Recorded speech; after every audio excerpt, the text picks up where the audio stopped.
एक राजा को बड़ी चिंता हुई कि हमारे राज्य में कितने आलसी हैं, तलाश करो। मंत्री बोला सरल उपाय है, आप आलसी घर बनवाओ। आलसी घर बनाया गया। राज्य में मुनादी हुई कि जो आलसी हों उनके लिए सुनहरा अवसर, आलसी घर में पधारें, आराम से रहें, सारी व्यवस्था राज्य की ओर से होगी। आलसियों के लिए एक आवश्यक शर्त है, कर कुछ नहीं सकते। दूसरे ही दिन आलसी घर भर गया, दूसरा बनाया वो भी भर गया। राजा को बड़ी चिंता हुई कि हमारे राज्य में इतने आलसी। मंत्री बोला कि सरकार इतने आलसी हो ही नहीं सकते, तो असली आलसी कैसे मिले? कहा घास फूस के झोपड़े हैं, आलसी घर लगा दो आग। अब आलसी घर में आग लगे, अब आग लगे तो कौन रुके? आग लगी सब भागे, लेकिन आश्चर्य दो फिर भी पड़े रहे। एक आलसी दूसरे से कह रहा था कि अब तो झोपड़े में ही आग लग गई, उठकर चिलम जला ले।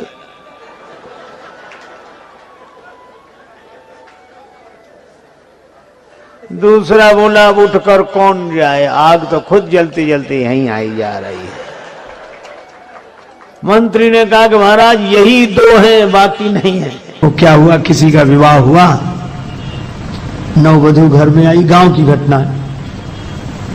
तो बहू के ढंग से कोई घर का कामकाज नहीं करती, पढ़ी लिखी और बहुत अभिमानी स्वभाव की थी। बेचारी सास सोचे कि घर का काम नहीं होगा तो क्लेश होगा, तो बेटे को दुखी नहीं देखना, तो खुद ही काम करती वो सब।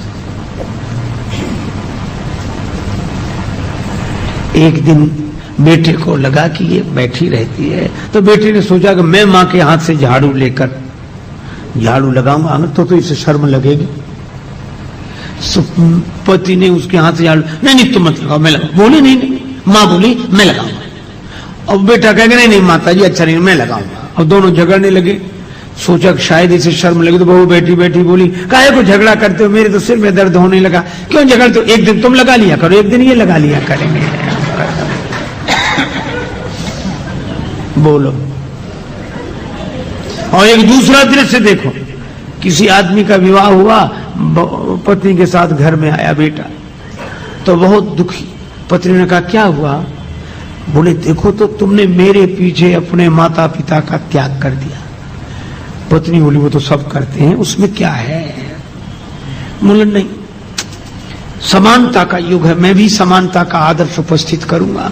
कैसे? बोले हे देवी तुमने मेरे पीछे अपने माता पिता का त्याग किया, तो हम तुम्हारे पीछे अपने माता पिता का त्याग करते हैं। हो गई समानता। अरे भाई, एक आदमी बोला माँ बाप दोनों बराबर, उसमें क्या है? अरे हमने कहा ये शब्द ही अंतर बताते हैं। जब हम लोग बोलते हैं मां तो मुंह खुल जाता है मां, और जब बोलते हैं बाप तो बंद हो जाता है। सीधी सी बात है, जिसके आगे बालक का मुंह खुल जाए वह मां है, और जैसे देखते ही बेटे का मुंह बंद हो जाए वो बाप है। था सो गुरु जी ने समझाया कि बेटा तुम भी ब्रह्म, यह भी ब्रह्म, सब सर्वम खलविदम ब्रह्म। तो गुरु जी ने ठीक समझाया। बेटे ने, चेले ने सोचा कि समझ गए। कुछ चेले होते ही समझने के बाद उन्हें गुरु जी ना समझ लगने लगते हैं। कहते अब गुरु जी क्या जरूरत, मौका लगे तो गुरु जी को ही समझा दें, और जहां जाए वो इसके अलावा कोई बात ना करे। मैं भी ब्रह्म, तुम भी ब्रह्म, सब सब ब्रह्म, सब ब्रह्म। और बड़े अकड़ अकड़ के बोले मैं भी ब्रह्म, तुम भी ब्रह्म, सब। एक बार जा रहे थे ब्रह्मज्ञानी जी, उनका नाम हो गया था ब्रह्मज्ञानी जी। राजा का हाथी बिगड़ गया। महावत चिल्ला चिल्ला के कह रहा था सामने से हट जाओ, जो जाओ वहां से हट जाओ, हाथी हमारे कंट्रोल में नहीं है, तुम्हारा कुछ बिगड़ जाए तो हम जिम्मेवार नहीं हैं। वो चिल्ला चिल्ला के कह रहा था। ब्रह्मज्ञानी जी 2-4 लोगों के बीच में थे। लोगों ने कहा कि चलो महाराज चलो। उन्होंने कहा आना जाना कहाँ है, सब जगह ब्रह्म है। अरे कहा महाराज वो महावत कह रहा है चिल्ला चिल्ला के हाथी। इतने दिन हो गए सत्संग करते, अभी भी तुम्हें हाथी में ब्रह्म नहीं दिखाई दे रहा। तुम्हारी दृष्टि में हाथी है, तुम जाओ, हमारी दृष्टि में तो ब्रह्म है। हम भी ब्रह्म, हाथी भी ब्रह्म। ब्रह्म दो है नहीं, तो जब दो है नहीं तो ब्रह्म ब्रह्म को मारेगा कैसे, मिटाएगा कैसे? लोगों ने कहा कि महाराज बाद में करना ये प्रवचन, अभी चलो ये व्याख्यान बाद में करना।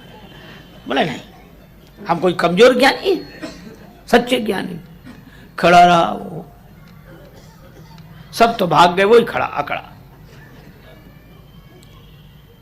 हाथी आया, महावत फिर चिल्लाया हट जा। वो ना मैं हटूं। हाथी आया, सूंड में लपेटा उसने ब्रह्मज्ञानी जी को, ऐसे दूर फेंका। वो तो गुरु जी की कृपा थी सो बच गए। हाथी ने पांव ही नहीं रखा छाती पर, दूर गिरे, हड्डियां 2-4 टूटी। गुरु जी को पता लगा तो देखने गए कि बेटा तुम्हारी यह दुर्दशा किस कुसंग से हुई है? बोले महाराज कुसंग से नहीं, सत्संग से, आपके ज्ञान से। गुरु जी बोले हमने क्या ज्ञान दिया? आप ही कहते थे सर्वम खलविदम ब्रह्म, तुम भी ब्रह्म, यह भी ब्रह्म, वह भी ब्रह्म, तो मैं भी ब्रह्म, हाथी भी ब्रह्म। तो जब ब्रह्म ब्रह्म को देख रहा था तो ब्रह्म ने ब्रह्म को उठाकर क्यों फेंक दिया? इसलिए आपका ज्ञान झूठा। गुरु जी बोले ज्ञान तो सच्चा है, तुम्हारी समझ सच्ची नहीं है। कैसे? कहा हमने यह कहा था कि सब में ब्रह्म देखना। बोले हाँ यह तो कहा था। तो कहा तुमने हाथी में ब्रह्म देखा? बोले हाँ। और कहा उसके ऊपर जो महावत बैठा था वो चिल्ला कर कह रहा था हट जाओ हट जाओ हट जाओ। उस महावत में ब्रह्म नहीं था। बोले क्या मतलब? गुरुजी ने कहा कि सब में ब्रह्म है तो महावत में भी ब्रह्म था, और महावत ने मना किया कि हट जाओ, तो माने नहीं। तो हाथी में ब्रह्म तो देखते रहे, महावत में ब्रह्म नहीं देखा। तो सीधी सी बात है, जब ब्रह्म ने ब्रह्म की नहीं मानी तो ब्रह्म ने ब्रह्म को उठाकर फेंक दिया।